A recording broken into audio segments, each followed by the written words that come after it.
My life was extremely sheltered.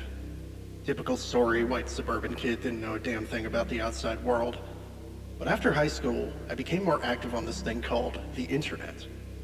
I met a lot of cool people in different situations than mine. Among the good times, I also learned how cruel the world can be. I wanted to help. I started supporting as many causes against injustice as I could, to the point where I became known worldwide. As these movements gained momentum, the leaders of the world started taking notice. I didn't want to see any more good people get beat down by the powers of the world, so I became a scapegoat. I got more boisterous, saying I would drive every corrupt asshole into a despair they could never recover from. And it worked. All of the world's leaders banded together to find me, because nothing brings rich cowards together like the potential of losing their status. Eventually, they got me. Maybe I slipped up somewhere, or maybe I let someone I shouldn't have get too close. Regardless, public enemy number one was theirs. They smartly decided not to execute me, knowing I would just become a martyr. The US had a plan. They had the perfect place to lock me up.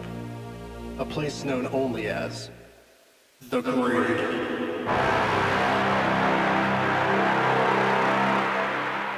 Nobody really knows what the Grid is. From what I dug up, it was discovered by the US government around 2015 or 2016, and was meant to be a closely guarded secret. Of course, details are going to leak out eventually, and of course, that leads to conspiracy theories. The prevailing theory is that it is a singularity created from the energy of 80s nostalgia, though some people just blame it on the French. Either way, I was stuck here.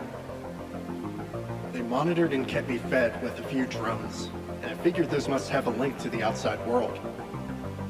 So, using the elite skills I learned from all those damn video games I play, I was able to discreetly hack a drone for my own use.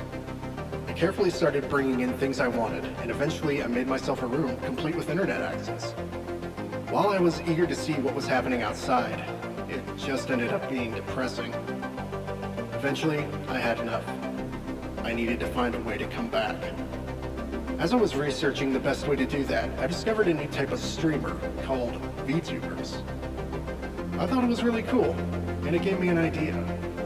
I contacted a good friend who knows a thing or two about VTubing, and the ball started rolling from there. And now, it's time. The King of Despair is back, bitches.